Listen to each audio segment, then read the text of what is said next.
네, 여러분 안녕하십니까? BBS 불교방송 시절 인연의 정영석입니다. 안녕하십니까, 오승진입니다. 네, 부처님의 가르침을 실천하는 길에는 수많은 방식이 있죠. 그래서 한국 불교에도 수많은 여러 종단이 있는데요. 네, 이 불리는 이름이나 수행의 형식은 다르지만 그 길의 끝에는 모두 불법이라는 하나의 진리가 놓여 있습니다. 네, 오늘은 그 중에서도 대한불교 천태종의 얘기를 들어보려고 합니다. 네, 대한불교 천태종 교무부장이자 울산 정광사 주지 경혜 스님 모시고 이야기 나눠보겠습니다.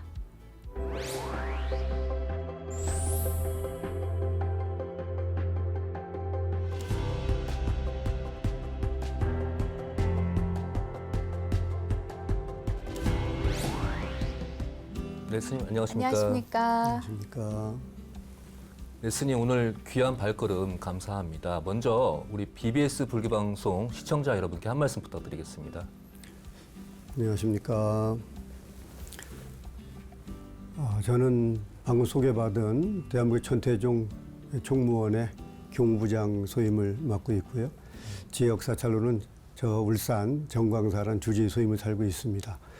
오늘 우리 BBS 불교방송 시절 인연이라고 하는 아름다운 그야말로 시절 인연을 통해서 우리 BBS 불자 여러분들과 소중한 인연 맺게 돼서 대단히 반갑고 고맙습니다. 감사합니다. 네. 감사합니다. 예, 스님 나와주셔서 감사합니다.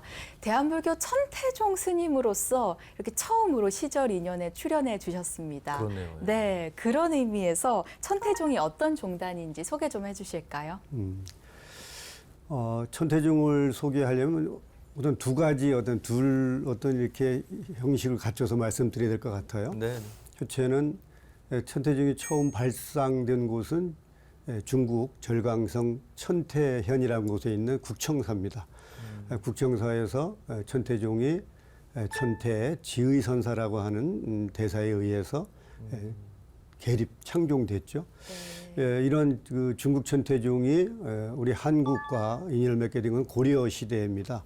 고려 시대 문종의 넷째 아들이었죠. 의천 대각국사께서 당시에는 이제 화엄종 계열의 스님이었을 거예요. 그래서 송나라 입송 구법을 하시다가 거기서 상천축사라는 곳에 가서 자변 종간 스님 문화에서 천태학을 학습을 합니다. 네. 그래서 고려 왕자였으니까 그 당시 뭐 고려는 불교 국가였죠. 불교가 국교였으니까 불교가 융성했을 텐데 그 당시에는 고려 불교는 선교 양종으로 이렇게 조금 분열하고 대립했던 것 같아요. 네네.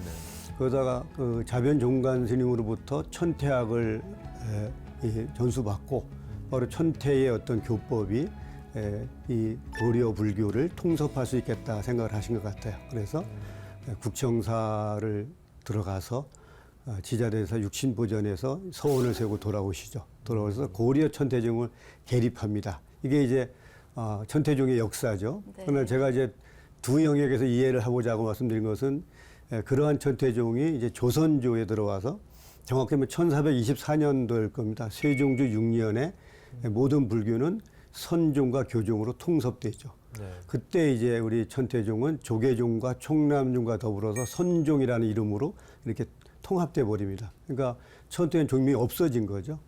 이 없어졌던 것을 다시 이제 새롭게 중창하신 이제 새로운 역사가 뭐 제가 지금부터 말씀드리려고 하는 아마 천태종의 이야기가 되겠죠. 그래서 제가 그렇게 좀 구분해 보자 말씀드린 거고요. 지금 천태종은 1945년도 해방되던 해에 현 총부장 구인사가 있는 단양에 구인사를 창건하시면서 이제 천태종 중창에 어떤 발판을 마련하셨고요. 그 천태종이 이제 67년도에 이제 공식적으로 천태종으로 등록된 것으로 역사를 가지고 있습니다. 그러니까 그러한 이제 오랜 그 수나라 시대로부터 시작된 불교 천태종 역사와 단절됐다가 다시 일으켜진 현대 천태종의 역사가 조금 성격적이나 또 내용적으로 다르기 때문에 이렇게 좀 제가 구분해서 설명을 드렸습니다. 선생님 설명 너무 잘해주세요. 그러니까요. 네. 긴 그 종단의 역사를 간략하게나마 알기 쉽게 설명을 해주신 것 같습니다. 감사합니다.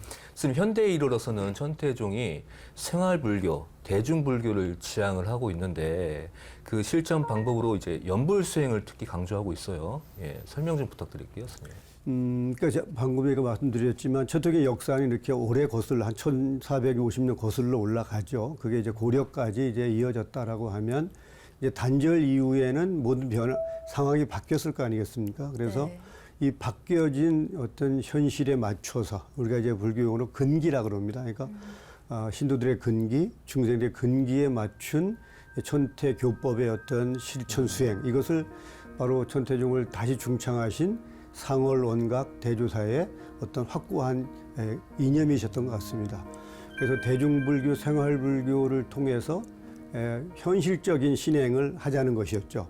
물론 천태종을 개선하신 천태지휘선사가 그 설파하신 종지에 보면 흔히 사종삼매라 그래서 네. 상좌, 항상 앉아서 수행하는 방법, 상행, 움직이면서 수행하는 방법, 그리고 반행, 반좌, 쉽게 말하면 반은 움직이고 반은 앉고, 네. 그리고 비행, 비자, 앉는 것도 아니고 선 것도 아니고, 바로 이 비행, 비자의 어떤 수행법이 천태종이 지금 추구하는 수행법의 어떤 요체라고 이해하면 될 겁니다. 그러니까 생활불교는 그러한 어떤 수행과 생활, 또 생활과 수행이 분리돼서는 안 된다. 즉 생활적 불법, 불법적 생활이어야 되고, 그런 가치는 왜 가능하냐?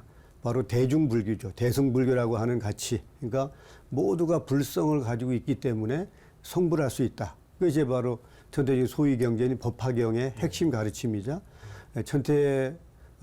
천태대사가 천태종을 개창한 천태지휘선사가 부처님의 일대 교서를 시기별로 판석, 정리를 했는데 네. 그 정리에 의하면 바로 오시 가운데 마지막 궁극의 가르침이 법화경이다 이렇게 정리를 하셨죠. 그 법화경, 그러한 오시 교판에 근거한 법화경을 소위 경전을 하는 종량이다 보니 반드시 누구나 깨달을 수 있다라고 하는 어떤 가치가 중심에 있어야 되고 그 깨달음을 향하여서 가는 길이 결국은 절에 와서 제한된 환경, 제한된 여건에서 한다라고 하면 불가능하다는 것이죠. 그래서 생활 속에서 실천하고, 그리고 그 실천에서 이루어질 수 있다는 각자의 근기는 바로 불성이라는 것이죠. 그러다 보니까 그걸 생활 속에 하려다 보니까 가장 편한 방법이 뭐고 가장 용이한 법이 뭘 것인가를 고민하신 것 같아요. 네. 그래서 우리한테 가르친 것이 관세음보살 5자를 주력 이렇게 소리내서 네. 하는 그러한 수행법. 그러다 보니까 이것은 앉아서 할 수도 있고 서서 할 수도 있고 때와 장소에 구분 없이 용이하게 할 수 있다는 그 장점. 그리고 역사적으로 불교 역사에서 연불 수행은 근기가 낮은 수행자가 접근해 가는데 가장 용이하다라고 하는 것이 일반적으로 정립되고 이룬된 바이기 때문에 네. 그러한 논리에 의해서 우리 천태종은 일반 제가불자들 또 스님들도 수행할 때 일정 단계는 관음정이나 연불 수행을 그 어떤 요체로 삼고 있다고 봅니다. 네. 사실 수행이라는 게 좀 어렵고 특별한 거라고 생각하신 분들이 많은데 스님 말씀을 듣고 보니까 일상 속에서 바로 시작할 수 있겠다는 그런 믿음이 생기는 것 같습니다. 그러네요. 그렇죠. 예. 네. 그리고 그 법화경을 소리내서 읽는 것만으로도 엄청난 공덕이 있다고 들었거든요. 그것은 이제 법화경이 전체 28품으로 되어 있는데 네. 그 중에 10번째 품이 법사품이라는 이제 품위입니다. 그래서 법사품에 보게 되면 법화경을 실천하는 5가지 방법이 있다 해서 5종 법사행이라고 얘기하는데요. 네. 법화경을 수지하고 읽고 외우고 해설하고 그다음에 사경, 베껴 쓰는 공덕.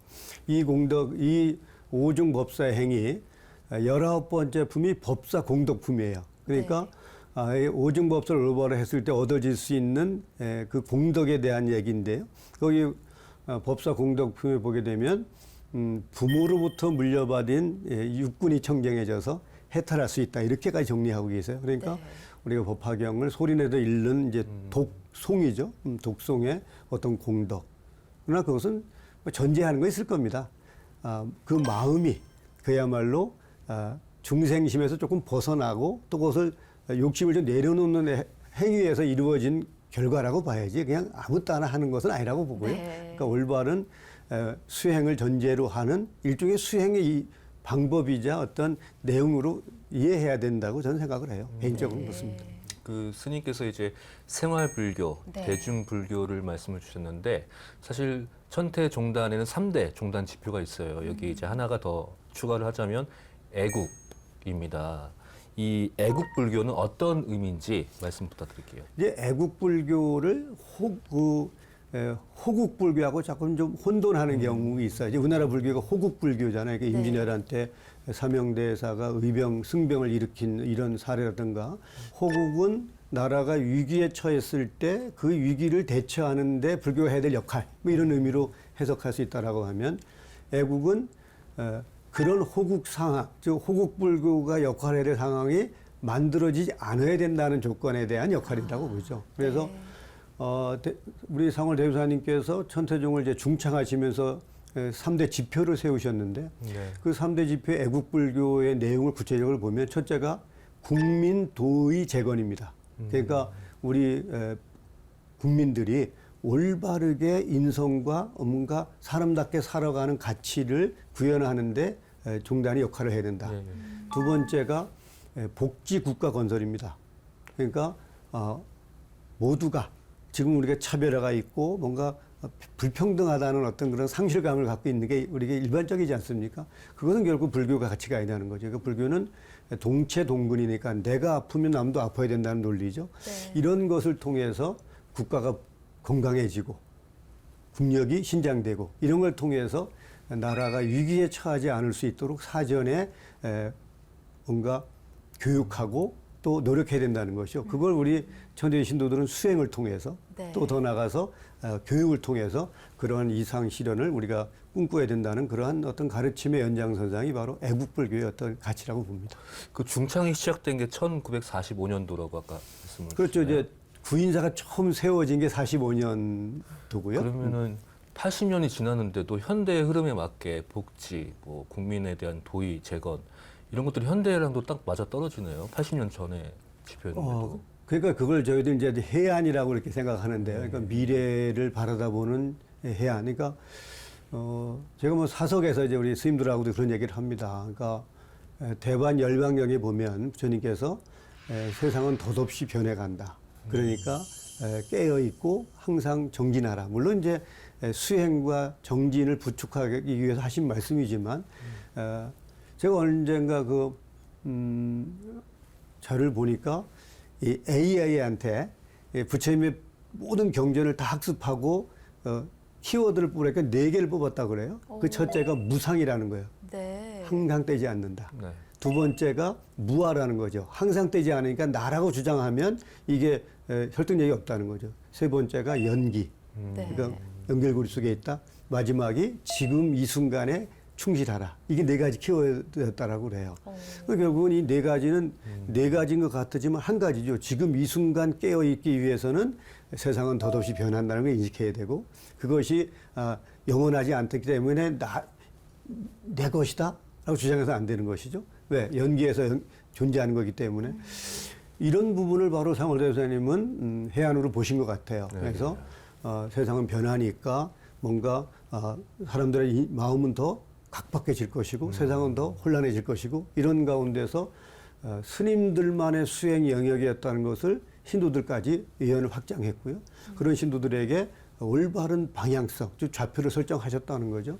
그런 좌표 설정이 결국 오늘에 와서 보면 너무나 오늘 현실과 맞닿아 있다. 막 우리 진행자가 말씀하신 내용으로 우리가 이해하고 참 감사하고 고맙죠. 네. 애국불교, 생활불교, 대중불교에 대한 설명도 해주셨고요. 네. 천태종의 그런 스님께서 말씀하셨던 가르침과 정신이 오늘까지 이어오기까지 정말 큰 원력과 많은 스님들의 노력이 있었다는 생각이 드는데요. 그런 정신이 살아있는 곳, 담긴 곳이 이 천태종의 총본산, 구인사라고 할 수 있을 텐데요. 요즘 SNS에서 굉장히 화제가 되고 있더라고요. 외국인들이 꼭 가봐야 될 사찰로 꼽곤 하는데요. 어떤 곳인지 직접 소개 좀 해주실까요? 구인사는 우리 대한민국 천태종의 총본산입니다. 그러니까 네. 본산이기 때문에 거기에 총무원이 있고요. 종정 여야가 주석을 하시고요. 그리고 구인사는 뭐 지금 많은 관광객들이 잘 찾아오긴 하지만 실제로 구인사는 수행도량입니다. 네. 그러니까 구인사에 들어오는 우리 모든 신도들은 산물 들어오는 순간부터 수행자로 그 마음자리가 바뀌고 행동이 바뀝니다. 그래서 주경야선이라고 저희들이 이제 그 종풍을 얘기합니다. 이거 이제 주경야독에서 이제 기인했겠죠. 낮에는 밭을 갈고 밤에는 책을 읽어라 이거였을 텐데요. 천태종의 종풍은 주경야선, 낮에는 생활을 하고 밤에 수행하라고 하는 기본적인 어떤 그 종풍을 이제 견지하고 있습니다.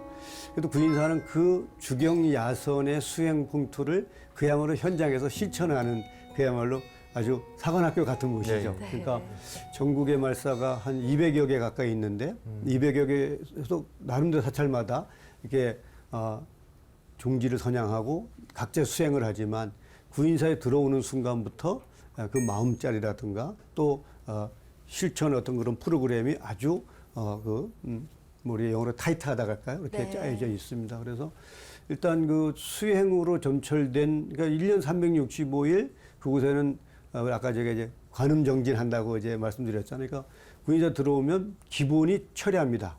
밤 10시부터 새벽 4시까지 6시간을 꼬박 관음정진을 하는 거죠. 네. 그거를 이제 가장 기본적으로 하고 그러다 또 낮에는 또 나가서 우리가 울력이라고 그럽니다.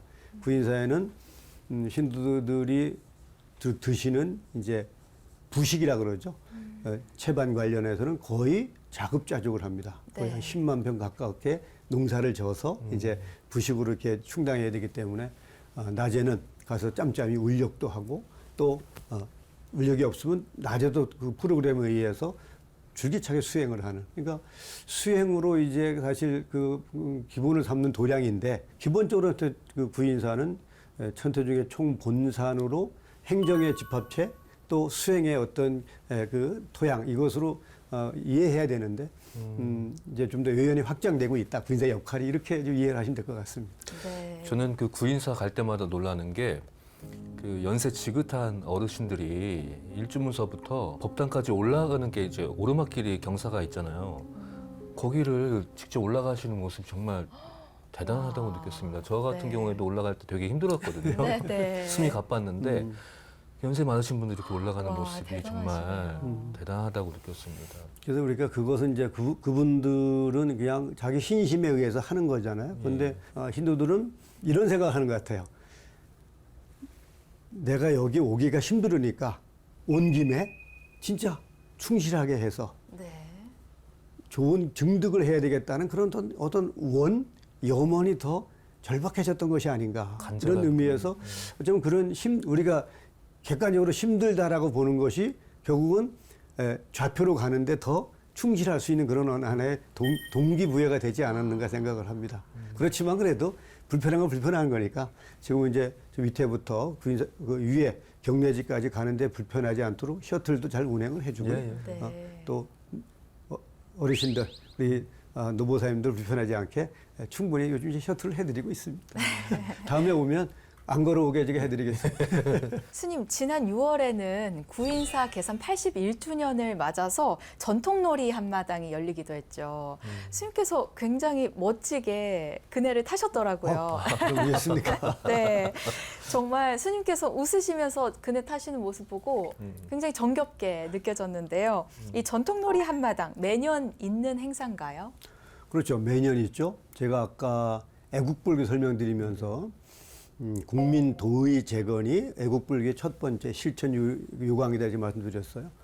결국은 대주사님께서는 그렇게 보신 것 같습니다. 우리나라의 고유 민속 풍속, 우리가 뭐 옛날 동방예의지국이다 뭐 이런 구태인 얘기가 아니더라도 우리 그 선주들이 이어왔던 문화 속에는 우리가 사람답게 살아가는 가치가 담겨져 있어요. 이걸 우리가 어떤 물질 또 사회 변화에 의해서 뒤로 밀려서 현실화시키기 어려운 부태가 돼버렸지만 대선님께서는 절대 그것은 올바르지 않다고 보신 것 같아요. 그래서 천태종의 구인사를 딱 세운 날부터 우리가 이제 5월 5일이 이제 계산제입니다. 그러니까 그 산문을 연 날이죠. 단오날 이제 산문을 여셨는데 산문 연 그날을 기념해서 항상 해온 81년 동안 해온 행사가 문화 행사입니다. 그래서 반드시 그네뛰기를 하고 창포로 머리를 감고 또 미성놀이를 하면서 결국은 우리 민족이 가져왔던 그 아름다운 전통 또 그 전통 속에 담겨진 진짜 드러내야 될 가치 그게 미래지향적이라고 보신 것 같아요. 네. 그래서 뭐 그네는 제가 옛날에 더 잘 뛰었어요. 근데 이제 저뿐만 아니라 많은 사람이 그날 와서 진짜 그렇게 우리 그네 지금 체험하기 어렵잖아요. 근데 일반적으로 우리가 단오날 그네에 뛰는 이유는 그게 알면서 애곤도 소멸하고 네. 본인의 어떤 그러한 요즘 말로 이제 스트레스 해소할 겁니다. 일종의 힐링의 어떤 영역이었다고 보거든요. 뭐 그걸 체험하면서 직접 행복을 느끼고 뭐 그런 걸 통해서 결국은 우리 민족의 어떤 그 아름다운 전통을 이렇게 체험을 통해서 학습하고 그 학습이 결국은 선순환 어떤 그런 좋은 영향을 미쳐서 네. 대우사님이 추구하셨던 국민 도의 재건 그러한 모두가 행복한 세상으로 가는 하나의 교두보 어떤 그런 의미를 부여하신 것이 아닌가 싶어서 저희들은 단오날 그 계산일의 행사는 81년 동안 연년히 해왔던 아름다운 전통입니다. 어찌 보면은 서로 이렇게 어울리고 소통하는 게 공동체를 더 단단하게 만들어주는 그런 수행이 또 아니었을까? 네, 그런 생각도 듭니다. 천태종의 역사와 수행 방법 그리고 총본산 구인사의 이야기 들어봤는데요. 부처님의 가르침을 현대 어떻게 적용하고 가르칠 것인가 끊임없이 고민해온 종단이라는 생각이 듭니다. 이런 원력이 전국 사찰과 신도들에게 잘 전해지기 위해서는 종단 안에서 중심을 잡고 조율하는 역할도 중요할 텐데요. 그 이야기 계속해서 나눠보겠습니다. 네. 스님께서는 이제 천태종 종단 총무원의 교무부장 소임을 맡고 계세요. 교무부장 하면 이제 교무실 뭐 이런 생각이 드는데 어떤 일을 하는 업무인가요, 이게? 이게 이제 교무부라는 것은 이제 말하면 이제 종교 업무 뭐 이렇게 해서 얘기겠죠. 그러니까 종교에 관련해서 모든 영역에 대한 어떤 업무라고 보면 됩니다. 그러니까 네. 우선 수행, 전법, 그 어떤 두 트랙의 어떤 역할이 있는데요. 교무부 이제 총무원에 이제 6개 부서가 있습니다. 6개 부서 중에 이제 교무부에는 그 밑에 3개 국이 있습니다. 그러니까 교무국, 그다음에 교무국은 이제 그야말로 종단의 승적 관리 내지는 종단의 어떤 전반적인 종단 업무에 관련해서 이제 신도와 관련하고 또 승려에 관련하고 이런 문제를 담당하는 그 업무 부서가 이제 교무국이라는 게 있고요. 그다음에 종단의 의례 또 문화 이것을 담당하는 이제 의전국이 있고요. 그다음에 청소년 포교와 전법에 진력하는 이제 포교국이라는 3개 부서 국을 이제 거느리고 있는 부서장이죠 말하자면요. 네. 그러니까 종단의 전법과 포교라고 하는 또 수행과 전법이라는 가장 중요한 영역에 이제 있다 보니까 뭐 끝없이 거기에 대한 고민이 되는 그런 이제 어떤 소임을 살고 있습니다. 그러니까 행정은 총무부장 스님이 계시고 이 행정을 제외한 포교와 전법은 수행은 이제 교무부장 스님이 총괄하신다. 네, 그렇다고 볼 수 말씀이시죠. 있죠. 네. 뭔가 종단의 중요한 중요한 줄기, 분이세요. 방향을 잡아주시는 네. 그런 소임을 맡고 계신 것 같습니다. 이 천태종은 사찰 운영을 승가와 제가가 공동으로 하고 있고 종의회 구성원의 절반도 제가불자로 구성되어 있다고 들었습니다. 종단의 운영 철학도 궁금한데요, 스님. 지금 가장 천태종이 다른 종단하고 차별화될 수 있는 영역에 대한 부분일 겁니다. 그러니까 저희들은 제가 이제 교무부장을 총무원에 하면서 저 울산에 주지를 하고 있잖아요. 그러면 네. 보통 우리가 지금 한국 불교에서 얼른 이야기해 주지는 그 자리에 계속 있어야 되잖아요. 주지니까 그야말로 네. 머무를 줄 줄 쓰니까. 그런데 저희들은 사찰에 꼭 머무를 수가 없습니다. 어떤 뭐 다른 업무가 병행해야 되기도 하고, 저 같은 경우는 이제 총무원 일을 또 병행해야 되기 때문에 사중을 비울 일이 빈번하게 발생을 합니다. 막 그런 문제를 어떻게 극복하느냐 하는 문제가 이제 현재 우리가 가지고 있는 장점이죠. 바로 말씀하신 제가불자들의 역할입니다. 그러니까 저희들은 주지지만, 지역의 주지지만 엄격한 의미에서는 회계권은 없습니다. 그러니까 주지라고 해서 이 삼보정제를 함부로 쓸 수 있는 권한이 없어요. 그건 누구한테도 없습니다. 그러니까 신도회라는 어떤 그 뭔가 운영체가 만들어지고 그 모든 지역의 사찰 간부 임명을 종정예하가 직접 하십니다. 그리고 그 임명받은 이제 간부들은 지역 사찰을 실제적으로 운영을 합니다. 네. 그러니까 회계, 지출, 정산 모든 부분을 다 하고요. 주지는 물론 이제 전혀 관여 안 하는 건 아닙니다. 최종 결제까지는 하지만 수입 지출에 대해서 내가 돈을 만지고 내가 직접 지출하지는 않습니다. 그런 의미에서 신도들은 스스로가 사찰의 주인이죠. 스스로도 주인이고 그런 주인된 의식을 올바로 우리가 인식하고 또 자리매김하기 위해서는 끝없이 그들은 수행합니다. 그래서 아까 얘기한 바대로 승가와 제가의 어떤 구분이 없습니다. 우리는 그러니까 수행에서도 없고 삼보 정제를 다루는 데도 없습니다. 그래서 신도들도 설령 회계권을 가지고 있다고 하더라도 임의로 쓸 수는 없습니다. 반드시 돈을 쓰려면 절차를 밟아야죠. 청구서를 써서 결제를 맡고 이렇게 집행을 합니다. 그러니까 신도들은 자기들의 어떤 보시금이 삼보 정제화돼서 어떻게 쓰여진가를 너무 잘 알죠. 네. 그에 대해서 자부심도 갖고 있고 책임감도 가지고 있다는 것이고요. 또 그것을 가장 두드러지게 보여주는 것이 의결기구인 종의회 의원의 구성입니다. 정확히 절반이 제가불자입니다. 그러니까 예산을 승인하고 결산하고 또 집행하는 것을 감독하는 과정까지 일반 제가불자가 동등하게 승가와 동등하게 참여하고 또 역할을 합니다. 그 종단 내부적으로는 신도회, 신도들의 어떤 운영권을 좀 주면서 재정의 투명성을 지금 확보하고 계시잖아요. 외부적으로는 포교, 종단 포교는 어떻게 지금 하고 계신가요? 저희들이 이제 포교 방법이라는 것이 뭐 지금에서 이제 우리 이제 BBS라든가 또 이런 매체가 일정한 또 포교를 해주죠 대신 그 참 감사할 일인데요. 저희들의 이제 포교 방법은 매월 정기적으로 법회를 봅니다. 어느 사격이 적든 크든 매월 정기적으로 법회를 봅니다. 네. 이 법회는 되게 어느 사격이 되면 되게 2번 봅니다. 법회를. 한국 불교에서 법회라고 하면 뭐 불공도 법회라고 자꾸 이렇게 혼돈하는데 저희들은 설법을 듣고 네. 그 자기의 어떤 신행의 어떤 그런 교리를 체득하는 그 방법을 우리는 법회라고 이렇게 한정을 합니다. 그래서 이제 법회를 2번 볼 때 그 한 번, 그 중에 한 번은 반드시 저희 교무부에서 순회 법사를 배정해 줍니다. 그래서 주기적으로 법사가 나가서 그 법사 스님의 주제에 맞게 이제 법회가 이루어지고요. 좀 사격이 있는 데는 그걸 한 번은 좀 부족하니까 이제 좀 텀을 두고 가령 이제 첫 번째 법사가 나왔으면 세 번째 주에 이제 주지가 네. 이제 나름대로의 교리를 가지고 이제 법회를 보죠. 그러니까 가장 중요한 포교 방법이 법회죠. 저희들은요. 법회고 거기다 이제 부수적으로 뭐 초하루 보름 또 각종 제일 이런 걸 통해서 신도들 절에 와서 신행할 수 있는 어떤 기회를 많이 부여하는 거죠.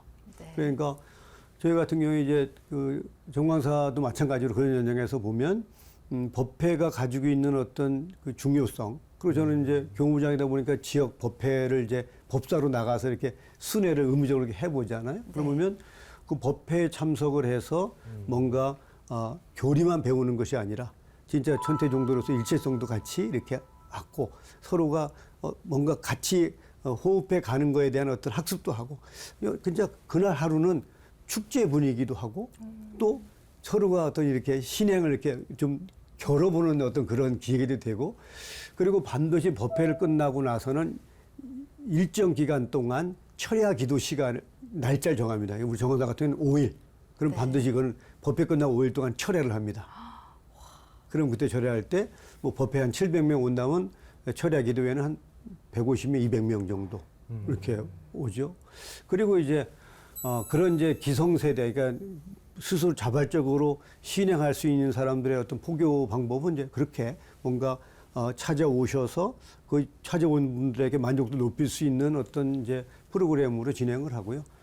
그렇지 않은 이제 청소년 또 유아 어린이 이런 포교는 저희들이 좀 더 아까 제가 포교국이라는 국에서 그들의 근기에 맞게 이제 네. 프로그램을 진행을 해서 법사도 파견해주고 또 법회할 수 있는 그런 이제 지원, 물품 지원, 뭐 자료 지원을 통해서 어린이 청소년 포교에 제가 요즘 이제 진력하고 있는 그런 영역이기도 하고 또 필요한 영역이라고 생각했는데 참 쉽지 않은 것 같은 영역이기도 합니다. 그 법회 못 오시는 분들을 위해서 저희 BBS 불교방송하고 이제 법문 TV 프로그램을 한번 하셔야 되겠네요, 스님. 네. 많은 더 분들한테 많은 더 소개를 분들께. 하기 위해서. 네. 뭐 스님의 가르침이. 그 시절 인연이니까 시절 인연이 되면 네. 해야죠. 해야 되겠네요, 스님. 굉장히 천태종이 체계적이고 현대적으로 포교를 잘하고 있다는 생각이 들어요. 그러니까요. 신도분들이 뭐 수행 그리고 공부를 게을리 할 수가 없네요. 네. 그러니까. 네. 스님 관련해서 또 천태종이 추진 중인 프로그램이나 뭐 사업들도 좀 소개 좀 해주세요. 저희들이 지금 자꾸 지금 막 시작을 한 큰 프로젝트가 하나 있는데 이게 상월 문화 축제라는 이제 축제입니다. 예, 예. 그러니까 바로 우리 상월 대주사께서 이 땅에 천태종을 중창하시면서 펴고 싶었던 그 가치가 단순하게 종교 영역에 머물지 않아요. 그러니까 아까 얘기한 대로 국민 도의 제거는 종교인에게 국한되는 문제가 아니잖아요. 그리고 복지국가 건설은 어쩌면 이거는 너무나 우리가 소중하게 다뤄야 될 미래 가치잖아요. 그런데 이제는 어느 정도 이제 종단의 의원도 이제 갖춰졌고 어느 정도 여력도 생겼으니까 이걸 좀 더 그 영역을 좀 더 확장하자는 이제 그러한 이제 취지에서 상월 문화 축제를 통해서 이제 대주사님의 그 애국불교의 사상 그리고 종교가 진짜 가져야 될 가치, 진짜 내 종교가 아니라 우리 모든 사람에게 행복의 어떤 그 전도사로서의 어떤 그 역할을 해야 된다는 그 가치를 담아서 상월 문화 축제를 이제 단양 구인사 중심에서 지금 실현화시키고 그를 통해서 많은 사람들한테 천태종에 대한 어떤 그런 종지도 선양을 하고 또 천태종이 추구하고자 하는 미래의 행복론에 대해서도 우리가 같이 공감할 수 있는 다양한 문화 행사를 이제 기획하고 있습니다. 네. 참 변화하는 시대에 발맞춰서 끊임없이 개발하고 포교 방법을 위해서 노력하고 계시다는 생각이 들고요. 방금 말씀하신 상월 문화축제 많은 분들께서 관심 갖고 지켜봐 주시면 좋겠습니다. 네. 스님 드디어 이 질문을 여쭙습니다. 올해 4월에 울산 정광사 주지로 취임하셨습니다. 늦었지만 진심으로 축하드립니다. 네. 정광사에 아직 가보지 못한 시청자분들을 위해서 어떤 사찰인지 소개 좀 해주실까요? 정광사는 저쪽 울산 광역시에 있는 이제 그 우리 천태종 말은 말사죠. 천태종에 이제 말사가 한 200여 네. 군데 있어요. 이제 그중에 사격이 이제 크고 작고 그렇겠죠. 정광사는 우리 종단의 이제 사격으로 보면 한 3, 4위 정도 이렇게 다루는 심할싸네. 이제 결코 적지 않은 네. 이제 그 절이고요. 일단 그렇게 종단에서 사찰의 어떤 사격이 높으니까 거기에 대한 부여된 어떤 또 책무도 높지 않겠어요. 그래서 거기에 맞춰서 신도들이 뭔가 원력도 공고한 것 같고요. 그래서 법회를 보면 뭐 보통 700에서 750명 정도 매월 2번 보는 예, 정도에서 좀 그 정도 신도가 운집하는 정도의 어떤 법회가 진행될 정도니까 신심의 어떤 그런 척도도 좋고요. 또 울산이라는 그 지역이 굉장히 가보니까 자연 환경도 굉장히 아름답고요. 그런 어떤 좋은 환경에서 제가 주지스님을 살고 있습니다. 네. 스님 그 앞으로도 울산 정광사가 어떤 신도들이나 시민들에게도 어떠한 좀 도량으로 기억되게끔 읽어 나가실 계획이신지 한 말씀 부탁드릴게요. 아까 제가 대주사님의 애국불교를 설명하면서 말씀드렸지만 결국은 종교가 종교 영역에서만 너무 한정적으로 그 생각을 내고 가치를 두면 결국은 많은 사람들과 함께 가는데 제약이 있을 수밖에 없지 않아요. 그래서 결국은 사찰이 누구에게나 개방돼야 되는 어떤 장소. 그래서 모든 사람이 와서 함께 어울림할 수 있는 공간으로 만들기 위해서 이제 거기다 제가 이번에 여름 맞이해서 연지를 갖다 놔 연꽃 그 작은 연못도 하나 만들어 보고요. 또 거기다 제가 이제 분당에서 키웠던 그 앵무새 있어요. 그래서 새도 거기 분나도 보내줬어요. 주심 따라가라고 해서 같이 같이 어린 아이들이 그런 연꽃 보면서 행복해하고 그 앵무새하고 대화하면서 그 아주 격이 없이 웃는 모습 이런 걸 통해서 이게 진짜 우리 모두가 진짜 수행 아까 우리 아나운서 말씀하지만 수행이라는 건 어렵잖아요. 그리고 불교가 뭔가 이렇게 보이지 않는 담이 있다라고 생각을 해요. 근데 네네. 그 담을 우리가 어떻게 허무느냐. 그래서 얼마나 모든 사람들이 격이 없이 다가올 수 있냐 하는 문제는 진짜 불교가 모든 종교가 풀어야 될 어떤 숙제라고 봐요.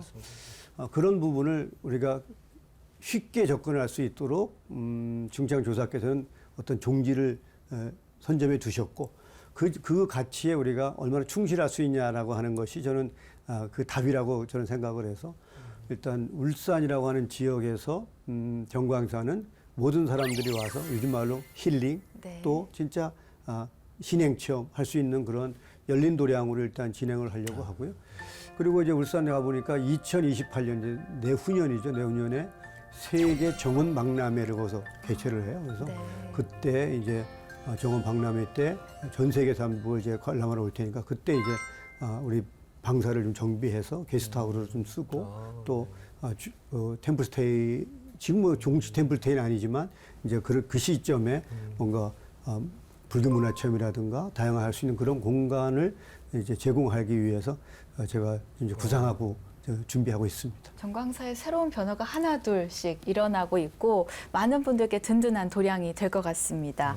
이 생활불교를 지향하는 천태종의 가르침처럼 불자 스스로 수행정진하려는 태도도 중요할 것 같은데요. 힘든 시간을 보내고 있을 분들을 위해서 한 말씀 전해주시면 좋겠습니다. 제가 이런 말씀을 드리고 싶어요.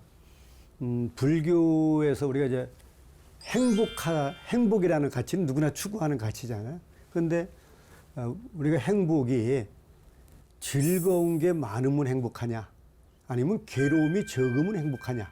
이 두 가지 어떤 우리가 주제를 가지고 한번 대화를 나눠본다면 모든 사람들은 즐거움이 많아야 행복하다는데 방점을 찍어요.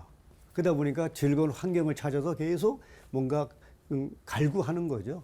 근데 부처님의 어떤 행복 그 추구 방법이 좀 달랐다고 생각을 해요. 부처님은 괴로움이 적어야 행복하다는 논리를 펴신 것 같아요. 그래서 우리 대유사님의 그 법어, 그러니까 뭐 우리 종단 행사에 가보면 항상 법어 봉독하는데 우리 신도들이 다 기억하는 마지막 문장이죠.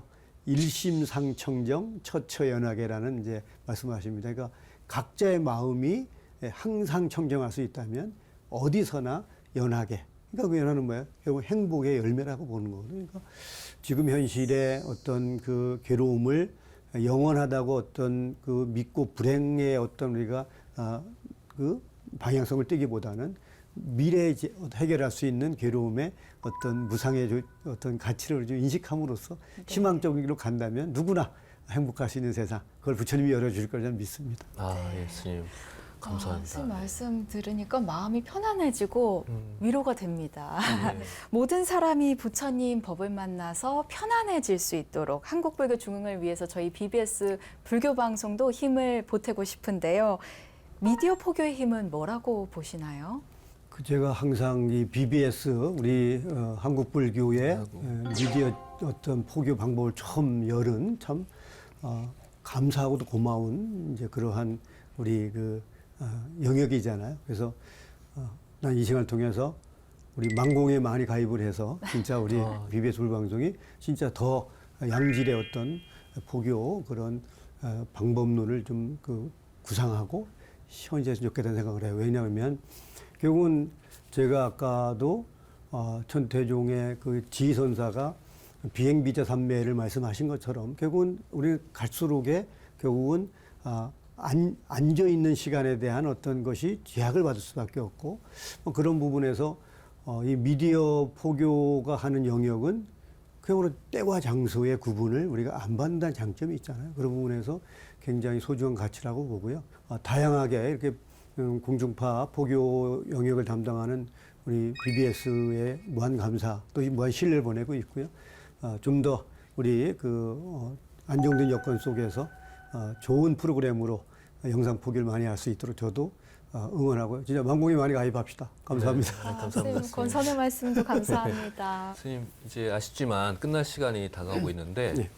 저희 그 프로그램 제목이 시절 인연입니다. 스님과 어떤 불교의 시절 인연 좀 어떻습니까, 스님?